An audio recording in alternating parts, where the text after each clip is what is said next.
Assalamu alaikum wa rahmatullahi wa barakatuh. Welcome to another program, Question Time, with our host, Moulana Hujjatul Islam al Muslimin, Syed Musawi. We will be answering questions related to Islamic point of view, fiqh, jurisprudence. I'm taking today Brother Naveed's place as he's he's in some issues that he's dealing with, and so I'm his cover place. So I would like to welcome Maulana Syed Muhammad Musawi. Assalamu alaikum, Sayyidna. How are you? وعليكم السلام ورحمة الله وبركاته. Alhamdulillahi Rabbil Alameen. May Allah bless you and bless all our viewers and grant all of us more love, more light, more strength to be obedient servants of Allah, the Prophet, and Ahlebait alayhi wa alayhim assalam.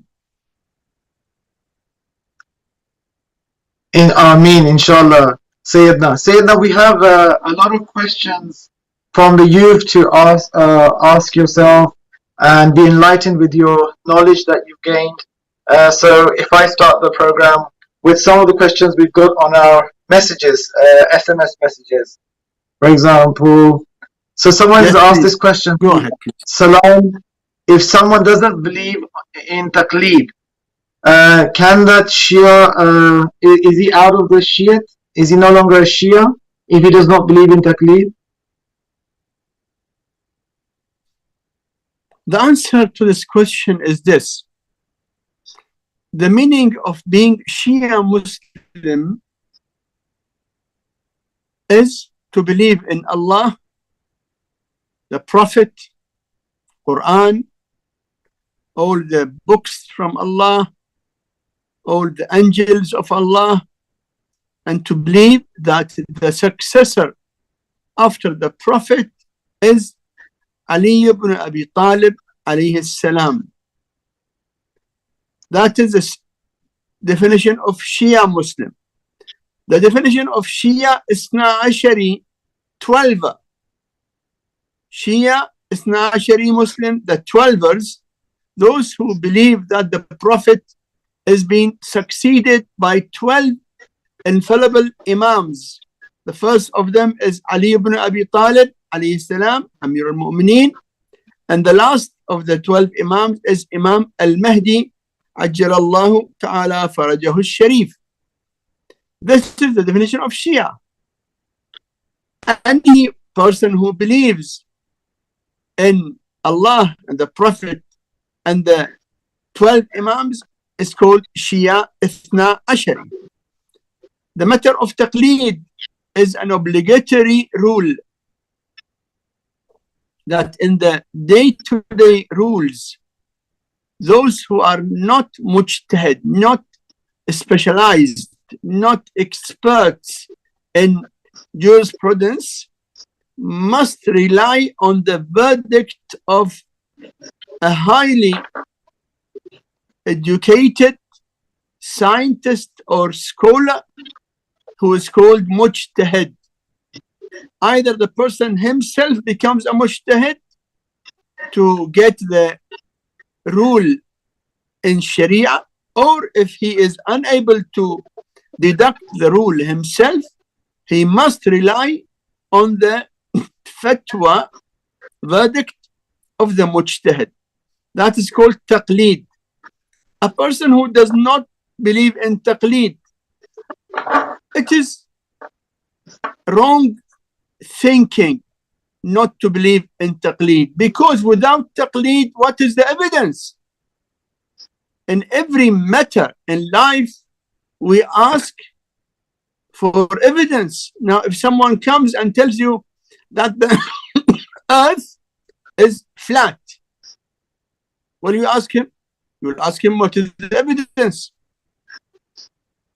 In every matter, we have to provide evidence. Either you provide the evidence yourself if you are an expert, able to provide the evidence, and if you are not an expert able to provide an evidence, then you must rely on the evidence of the authentic experts. Those who don't believe in taqleed are thinking in the wrong way.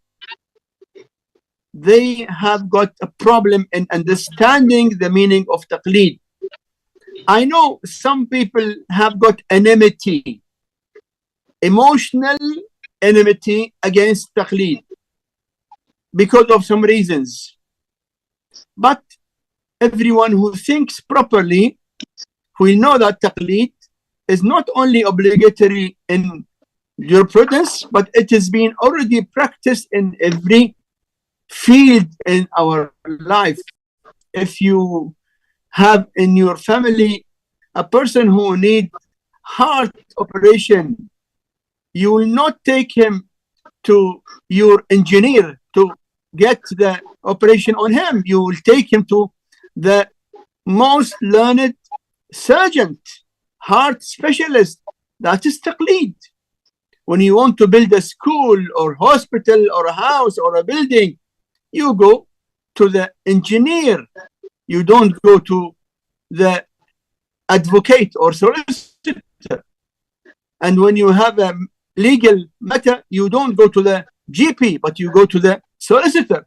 In our life, everything in life is based on taqleed, means the non-expert refers to the expert. That is taqleed. I mean, you want to deny it, it is up to you. But that is, your denial is against what you are practicing yourself. You and everyone in this life is practicing taqleed, knowing or not knowing. So in Sharia, in the knowledge of jurisprudence, fiqh, the non-expert must refer to the expert, the mujtahid. After all, everyone is free to have his own idea. Having said that, thinking that taqleed is not obligatory is wrong. But the person remains a Shia. But a Shia who is disobeying the orders of Ahlul Bayt. Because Ahlul Bayt, alayhim salam, did order us, فَلِلْعَوَامِ أَن يُقَلِّدُوهُ. They told us when the Imam is in occultation, the people should refer to the scholars who have the knowledge about Ahlul Bayt and who are pious, who are obeying Allah and disobeying their desires. So the person who does not believe in taqleed remains a Shia, but he is not an obedient Shia to Ahlul Bayt alayhim as-salam. Yes, please. Thank you, Jazakallah, Sayyidna. So there was a follow-up question from the same person asking also, they wanted to know, can a woman eat nazar or niyaz in special days?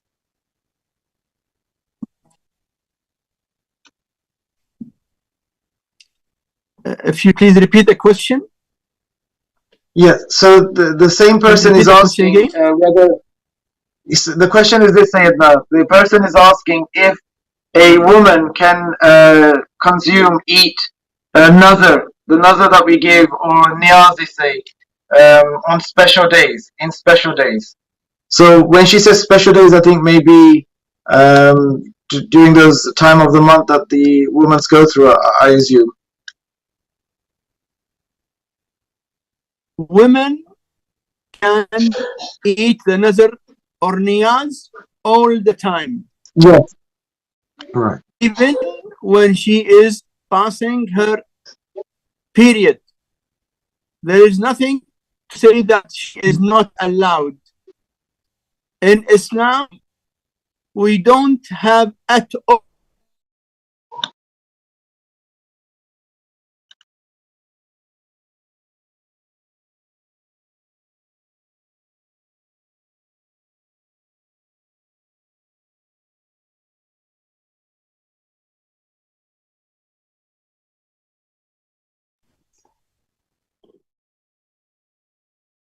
I think there's some internet problem happening. We'll shortly have Sayyidina back online. Now I can hear you. I can hear you again now. I can hear you Okay. again now.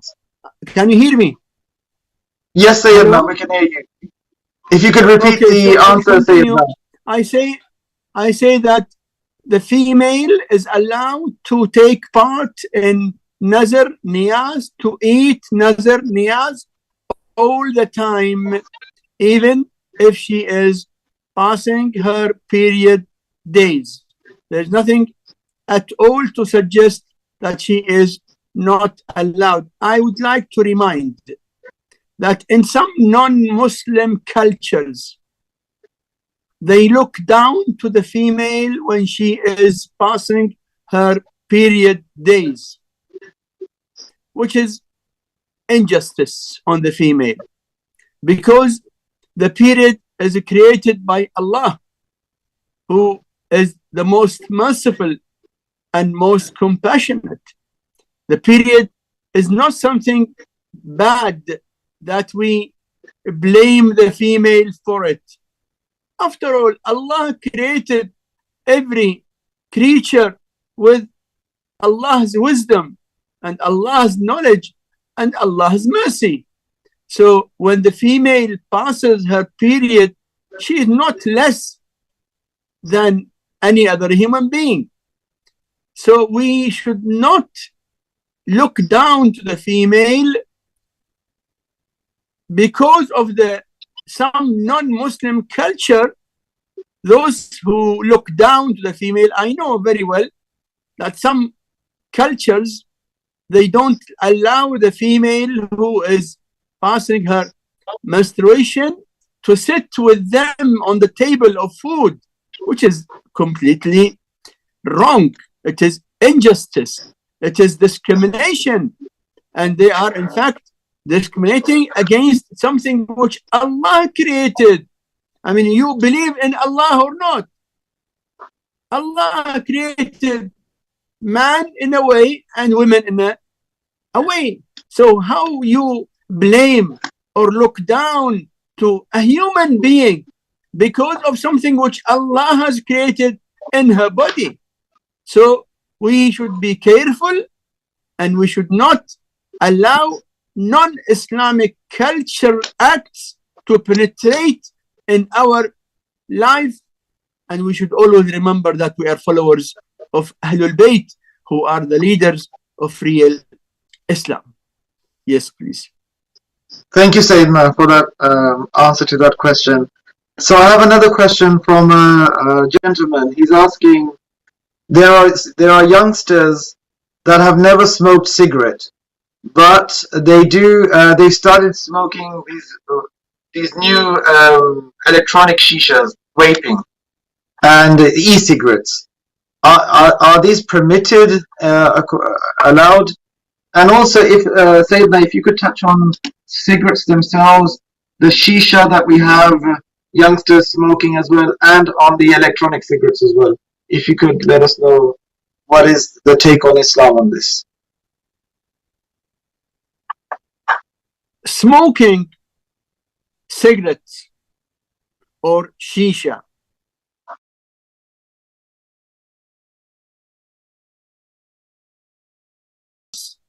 than cigarettes. They say that every shisha is 10 times, means like the smoke of 10 cigarettes, or the cigarettes or e-cigarettes, whatever they call it. Every smoking which can harm your health must be avoided, especially when the harm is considerable. You see, sometimes the harm is very little. For example, when you drink tea or coffee, some people put more sugar. That putting more sugar is harmful, but we cannot call it haram. Why? Because the harm is meager, little bit. You see, when you go out during the winter and you are not dressing well, It might be harmful, but we cannot call it haram. When we call it haram, when the harm is considerable. Say, when you drink, for example, juice, and you put a quantity of sugar, and you are diabetic, that quantity is too big that it can kill you. We call it haram. Why? Because the harm is considerable. So, in this matter, smoking, if the harm is little bit, this can be accepted. But nowadays, most of the medical papers have decided or proved that smoking is completely dangerous. It causes cancer, it causes heart problems, it kills. And millions of people are being killed every year just because of smoking. So when you know that smoking can cause you a considerable harm, then you must avoid smoking, whether cigarettes or shisha or even the e-cigarette. All should be avoided if there is a possibility of considerable harm. I advise the young people to avoid any habit which can create a burden on you, which can harm you. After all, smoking, minimum harm of it, that your smell will be not good. And as you know, people don't like anyone whose breathing is not nice. So good to be clean, good to be away from harmful habits. Every person who wants good future should not accept any habit which can harm him. That is my humble advice to all our young people. Avoid smoking in every way. In fact, smoking on you can be dangerous, then it becomes haram. If you think that smoking is not dangerous on your health, but you smoke when others are sitting near them, that will be another haram. Definitely haram. Why? Because harming others is haram in Islam. If you claim that smoking has no danger on you, but when you are smoking with others, when others can get your smoke, that is haram. Because harming people is haram in Islam. Yes, please. Thank you, Syed. So, Syed, there's a follow-up question on this. I've just got a message.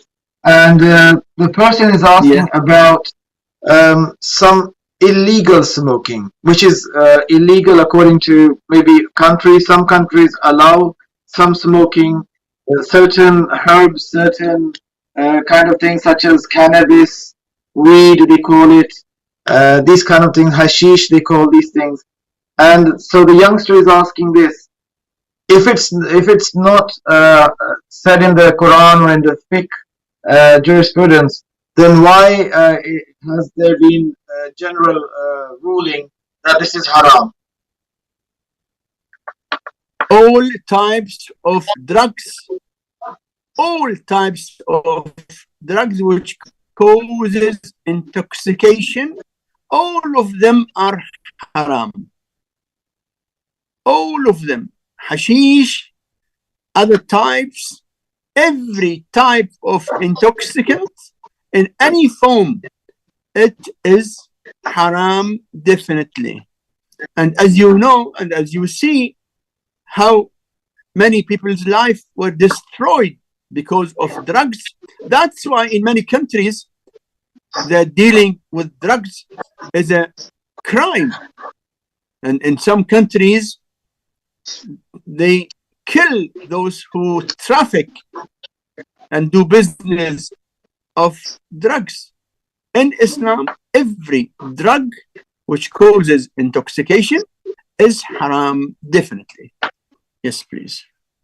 Thank you, Sayyidina. Sayyidina, just to, for some listeners who do not understand what intoxication is, because I think they are confused with this word intoxication. Could you explain to the viewers what it is, what we mean by intoxication? Intoxicant means when the person smokes that material, when he smokes it, he feels something unusual in his mind.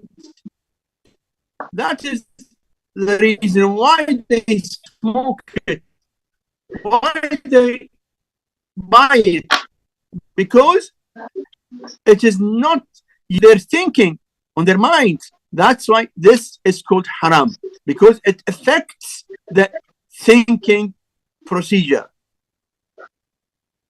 Thank you, Sayyidina, for explaining this. So, dear viewers and whoever wrote this question to us, it was Brother Sunny. As Sayyidina has explained, that any kind of smoking, which is even if it's legal in one country and forbidden in another country, but according to Islam, any intoxication is haram. Even if it is in the Quran completely or whatever. Haram, even if it is legal in some countries. Nowadays, many countries, the alcohol is legal, but Islam says it is haram. So we don't follow the other rules, we follow our religion. In Islam, alcohol is haram. Whether you live in a country where alcohol is legal or not legal, our rule comes from Allah. Every intoxicant is haram. Thank you, Sayyidina, for the question, this answer. I have another question from another brother. He says, Salam, Sayyidina. So he's saying Salam to you. And he says he was watching a YouTube video where one of the Shia debaters was saying that not all of the sermons or parts of Nahj al-Balagha were authentic. So that I think that narrations or the narrations that we have in Nahj al-Balagha, they're not all authentic. Is this true? Could you explain this, Sayyidina? The sermons of Nahj al-Balagha are authentic. Yes. Some of the enemies of Ahlebait, mainly a person whose name Ibn Khallikan. Ibn Khallikan was fond of Yazid up to the extent that he has compiled the poetries of Yazid. You know Yazid, the cursed person who ordered killing Imam Hussain alayhi salam. Ibn Khallikan was such type of man. And Ibn Khallikan was an immoral person. You can go to the books and read about Ibn Khallikan. You will find how cheap and bad type of person he was. He created doubt about Nahj al-Balagha because of his love to Bani Umayyah and Yazid and his hatred against Amir al-Mu'mineen and Ahlebait alayhim as-salam. The ulama from Sunni and Shia replied him.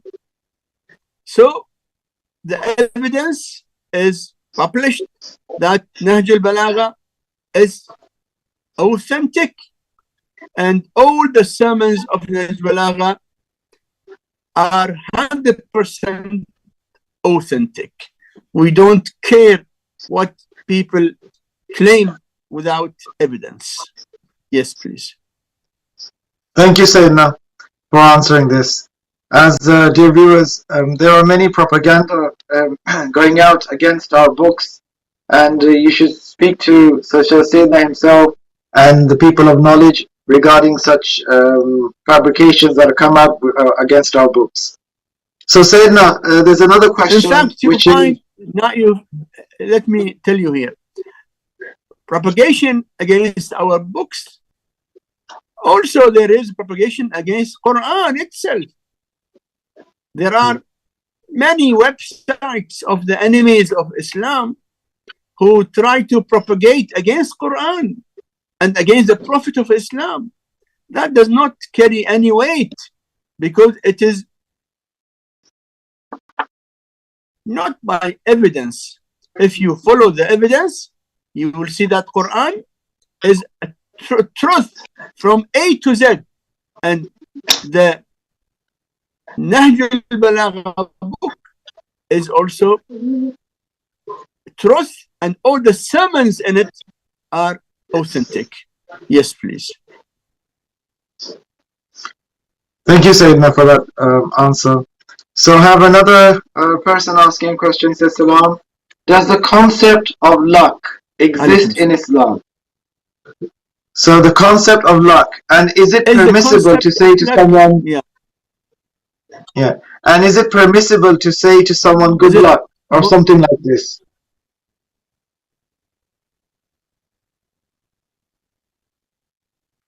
Okay. Luck comes from good deeds. Luck is a result of good deeds. But luck does not mean to gain dunya. Luck means to gain something beneficial, something good. If you do good deed, then you are lucky. If you do bad deed, then you are not lucky. But the term of luck is used as if it is being enforced on you, imposed on you. Those who do good, they do good out of their own intention. And those who do bad, they do bad out of their intention. No one can say that I did bad because my luck was bad. No. You did bad because you decided, you opted to do bad. No one can keep himself away from the responsibility, putting the burden on the luck or bad luck. So the meaning of luck in Islam, when you get something good, it is different from the meaning of luck among non-believers. You know, in Quran you read about Qarun. Qarun was a very rich person from Bani Israel, the Jewish community, during the time of Musa alayhi salam. Allah tested Qarun by giving him lot of wealth. Qarun started as an ordinary man who was he was related to Musa, the prophet. He was cousin brother of the prophet Musa, and he was a believer. And Qarun used to recite Torah, the book from Allah. He was good reciter of Torah. And Banu Israel, the men of Israel, used to gather near his house just to hear, to listen to his recitation of Torah. Allah examined him by giving him lot of money. And Allah mentioned in Quran, وَآتَيْنَاهُ مِنَ الْكُنُوزِ مَا إِنَّ مَفَاتِحَهُ لَتَنُوءُ بِالْعُصْبَةِ. Allah has given him treasures that the keys of the treasures were carried by lot of animals. Only the keys. In the narrations we have got only the keys of the treasures of Qarun used to be carried on 60 animals. Qarun, when he became very rich, he changed from a believer in Musa to opponent of Musa. He thought that he is big and he should not follow Musa, the prophet. And when he went very rich and arrogant, he used to go out with his servants and his employees. The people of Bani Israel said, إِنَّهُ لَذُو حَظٍّ عَظِيمٍ. Qarun has got great luck. That is a claim of the Bani Israel people who think in material only. The scholars told them, no, he is not of a great luck, because the luck is to have something useful in your future, in akhirah, not only in dunya. So they saw then how Allah destroyed Qarun.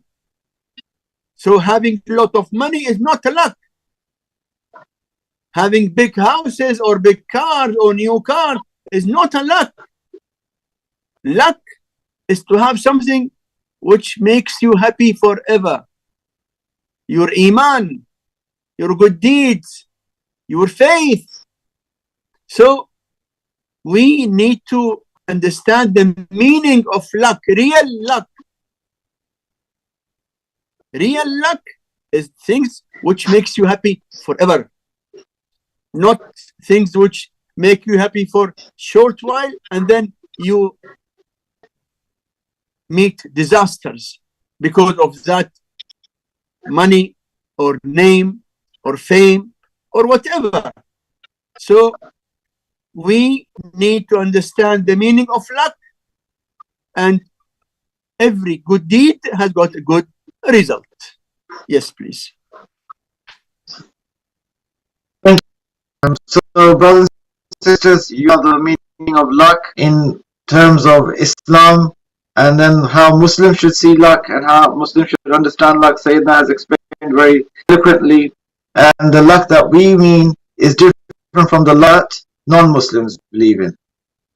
Now, this leads me to our next question, which is someone asking about the thoughts. So what they think. And they're saying, are we accountable for our thoughts? So good thoughts and bad thoughts, and those waswas from shaitan. So could you explain about thoughts? Should we control our thoughts? What if we can't control our thoughts? So some thoughts. Okay. No doubt that we must try to avoid satanic thoughts. Some thoughts make us near to satanic and sinful acts. If someone thinks about, for example, unlawful sexual relationship and keeps on thinking and imagining and maybe also enjoying, that is from shaitan.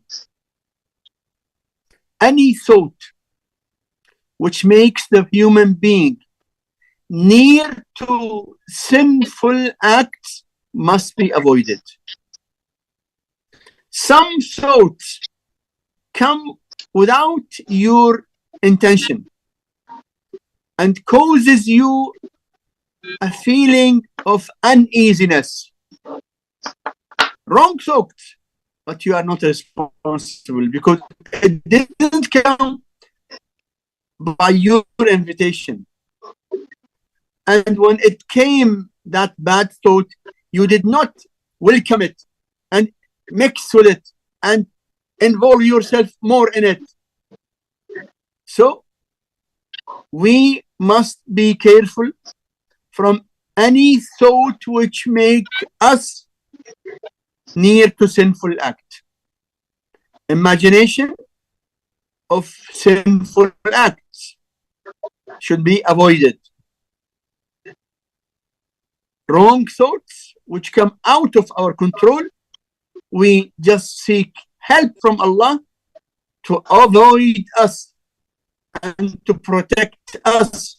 And we say, A'udhu billahi minash shaitan al-rajim. We say, Astaghfirullah.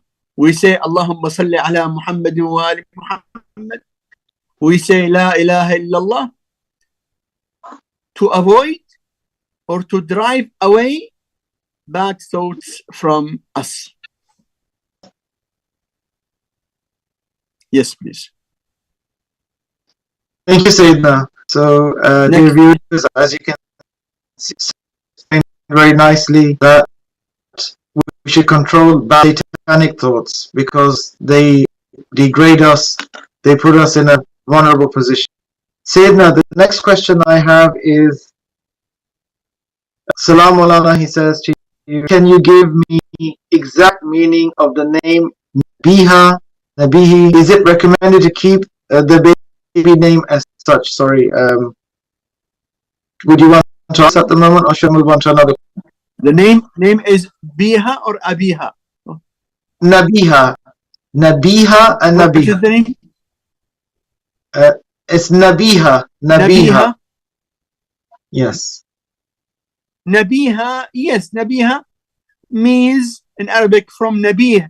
Nabih is the person who thinks properly. Nabih from Nabaha.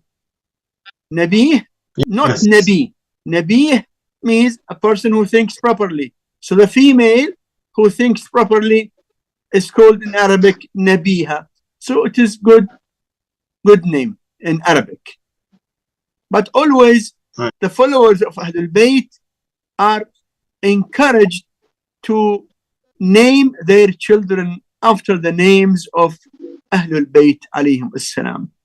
The male children and the female children should be named after the names of Ahlebait alayhim as-salam. Thank you, Sayyidina, for answering that short question. The question I have, Sayyidina, saying the salam to you, and the thing about the qaza of the namaz-e-tahajjud. So the namaz-e-shab. And he's saying, if I qaza it, so if he misses the appropriate time of reading namaz-e-tahajjud, which time is the best time to read the namaz during the day? So what is the best time to read it? And would it be the same rak'ah as it is during the time of namaz al-shab, the tahajjud namaz? Okay. Namaz al-shab, as you know, is the most important recommended namaz in Islam. And it is highly recommended to perform namaz al-shab every night. And it is one of the habits of the true believers. Without namaz al-shab, no one can be a real believer. I mean, any person who deliberately ignores namaz al-shab, he will not be from the followers, the real followers, sincere followers of Ahlebait, according to the hadith from Imam Musa al-Kazim alayhi salam, laysa minna man, the person who does not care at all for namaz al-shab, he will not be a sincere, full follower of Ahlebait. Namaz al-shab is 11 rak'ats in its full form. In its short form, 3 rak'ats. 2 plus single rak'at. In the shortest one, it is just 1 rak'at, which is namaz witr, called namaz witr. So, if for any reason, God forbid, if we miss namaz shab, then it is recommended to perform namaz shab as qaza, to compensate later on, anytime, daytime, nighttime, anytime. So if you want to compensate to qaza of all full means 11 rak'at, that is very good. If you want to qaza of only 3, 2 plus 1, that also is good. Or if you want to do qaza of only 1 rak'at witr, that also is good. But the idea is this, that the qaza of namaz al-shab is also recommended. Thank you, Sayyidina, for answering this question. So, dear brothers and sisters, those that are not able to read the 11 rakat salat, namaz-e-tahajjud, they can do the 3 rakats, 2 and 1. And if they're not able to do that, they can do that 1 rakat called namaz-e-bitr. Sayyidina, the next question that I have is from another brother who says, Salams, what can I do in my life where I can get contentment of my soul from this dunya and be successful? So like Imam Ali says, Fustu Rabbil Kaaba, how can I make my life successful? So if you can briefly maybe give him a recommendation and for others as well to follow or take advice on. There are steps which we can take to make our life more clear and more pure and more near to the Prophet and Ahlul Bayt. Number 1, to perform every obligatory on its time. All our salah, morning, dhuhr, asr, maghrib, isha, on time. We don't delay any salah, especially morning prayer, because many people don't perform morning prayer on time. Usually they think that is their time of rest. They need to sleep. But if you want to be with the Prophet and Ahlul Bayt, you should pray your morning prayer on time. You should manage your sleeping hours. Don't remain awake till late. Even if your family keep awake till late, even if your friends keep on chatting till late, but you have got an important appointment on the time of morning namaz. If morning namaz is, say, for example, 5 o'clock, you should take rest well before that, at least get 6 hours rest. Then when you get up 5 o'clock, you are fresh and able to perform your namaz with concentration. So keep it as an important point to perform every salah on time without any delay. Number 2, keep always asking yourself before any action whether this action makes the Prophet and Ahlul Bayt happy with you or not. If you think that they will be happy with you, then go ahead. If you are in doubt, then wait. If you know that it is no, then stop immediately.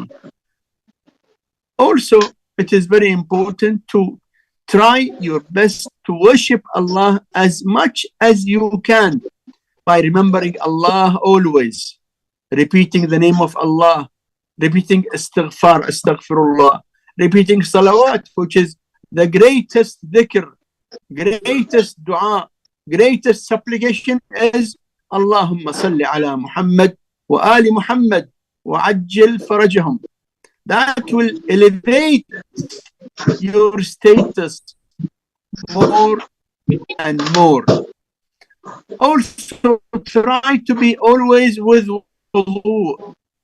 Always, whenever you get up from your rest, from sleeping, also perform wudu. When you are in wudu, your spirit is pure, and the angels are busy in writing rewards for you by being with wudu always. one of the things which also makes us near to Allah and away from shaitan is fasting. Not only the obligatory fast, which is obligatory on everyone, but the recommended fast. Now in the month of Sha'ban, you know that the thawab, the great reward of fasting in the month of Sha'ban, if you have no qaza fast, then you should fast as much as you can. Not, I don't say should means obligatory, not obligatory. If you don't have qaza fast, then you may fast as a recommended fast in the month of Sha'ban, at least every Monday and every Thursday, like tomorrow. Tomorrow is Thursday. If you fast for the sake of Allah and love of the Prophet, you will get great reward. And that is one of the ways to elevate our hearts and our life and our minds to be with the sincere followers of Ahlebait. One of the things which are very important is to try to deal with your family members in the best way. Of course, your parents are first. Treat them in the best way, even if they are not alive. Remember them in the dua, in the sadaqah, in the istighfar, and deal with your family members in the best possible way, away from anger, away from shouting, away from enforcing on them. Be very gentle and very nice to your family members and also to every human being that you deal with, because the best of the believers, those who have best of morals, أكمل المؤمنين إيمانا أحسنهم أخلاقا. The best in faith are those who are best in morals. These are few points. No doubt, reciting Quran, reciting dua, going for Umrah, for Ziyarat, for Hajj, and helping the poor, helping everyone in need.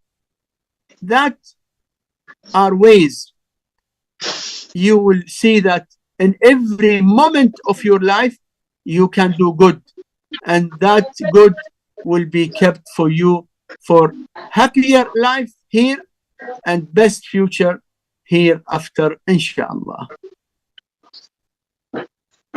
Syed, thank you so much for answering that question. So, brothers and sisters, as you see, Syed mentioned 3 points: reading Salat on time, and fasting, and making sure that you recite the Quran, etc. These things will help you. And Syed, as you said correctly, that fasting is something that helps the nafs to control desires and protects them from doing something bad, and only then you can succeed. Thank you so much, Sayyidina, for answering that question. Another question I have, Sayyidina, I think it's from a Hausa student. It's a long question, and I think then we'll run out of time as well, because we've got only 7 minutes left. So I'll see what question I can give you.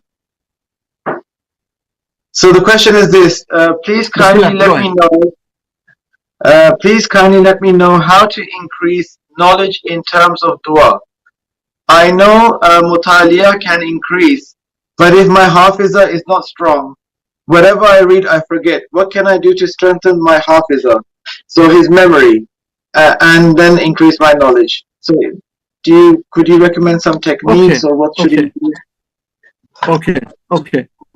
The matter of memory, it is a problem of many people, but we have got in the authentic narrations that there are some actions which help having a better memory. Number one, repeating salawat, repeating Allahumma salli ala Muhammad wa ali Muhammad day and night. It helps making our memory stronger, more clear. Also repeating istighfar, astaghfirullah, astaghfirullah. Also one of the useful things in getting better memory, a short dua, which is to be recited after every namaz, in which we say, وَأَن تَجْعَلَ النُّورَ فِي بَصَرِي وَالْبَصِيرَةَ فِي دِينِي وَالْيَقِينَ فِي قَلْبِي. A short dua. If you want it, send an email to the program. I will, inshallah, reply you with a short dua, which helps having better memory, inshallah. Thank you, Sayyidina. And there's a question from another brother. He says salam to you, and he's saying hope we are both okay, and preparing for something. So hope you are both well with the Muharram preparations underway. Some Shias have problems with these. So in some cultures, as you understand, Sayyidina, they bring out these coffins, tabut we call it, shabis like tabut and alams. Can you tell them to be, or should they be tolerant? They say it gives Shias a bad image, like Hindu culture. And so, could you give your opinion on these? So these shabis that I think it's in the Indian and subcontinent culture where this is more prevalent. This culture.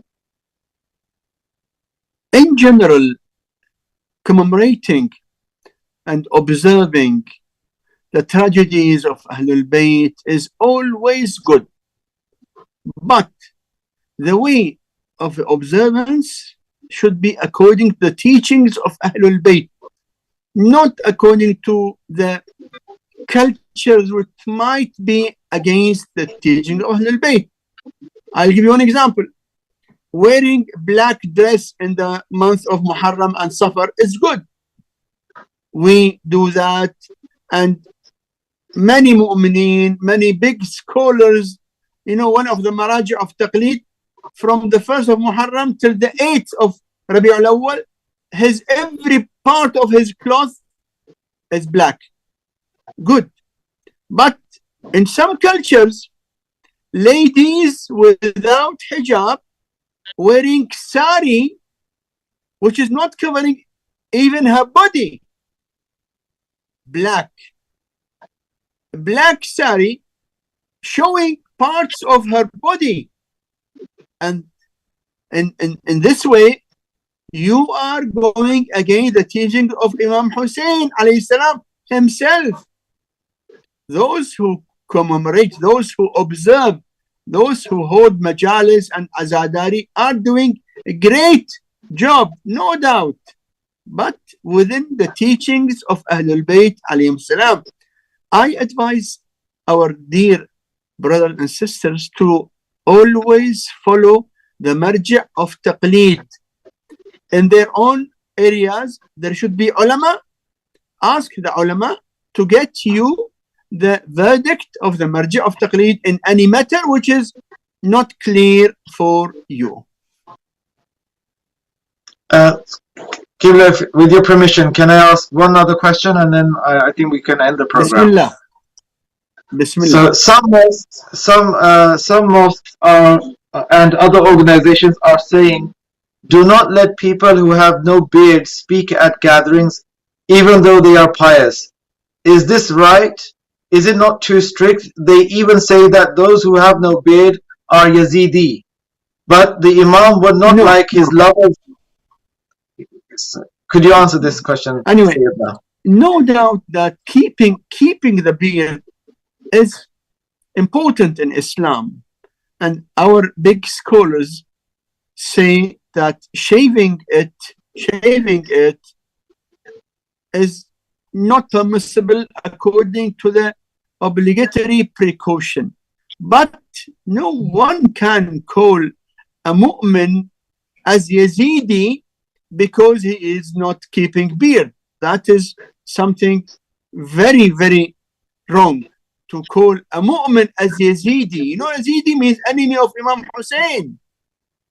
So he is not implementing a rule, a matter.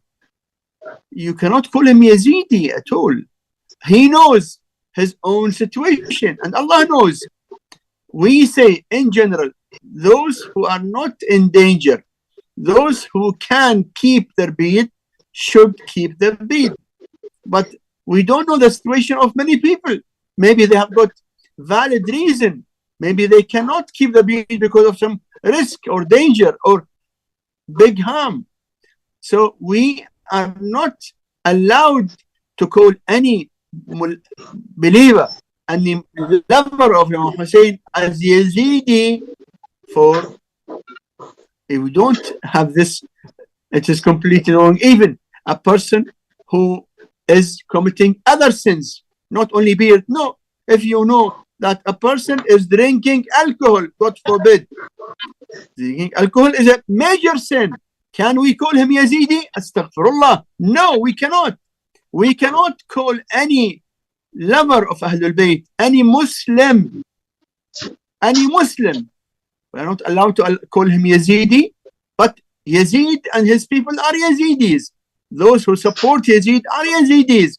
But you cannot call this, put this great, dangerous name on a person because he commits a sinful act.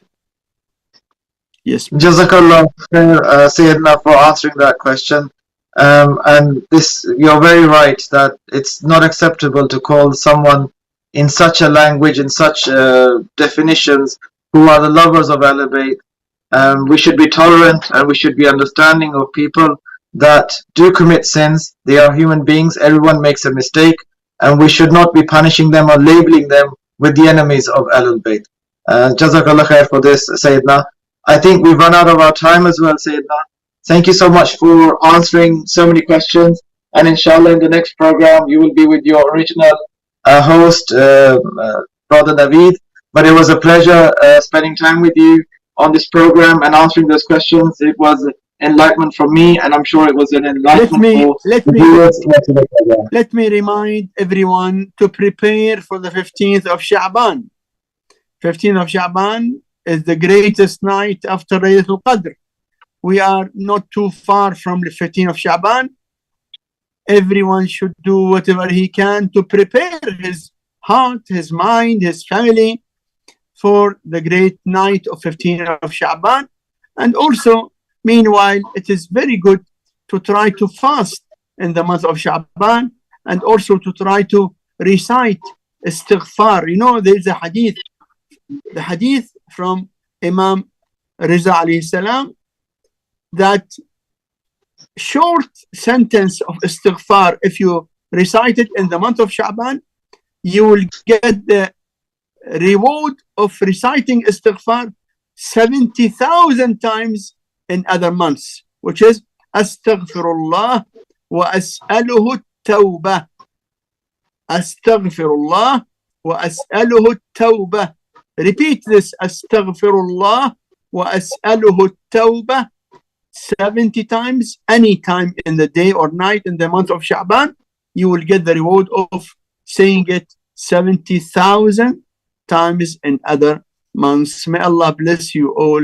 Allahumma salli ala Muhammad wa ali Muhammad wa ajil faraja Muhammadin wa ali Muhammad. Thank you, Sayyidina.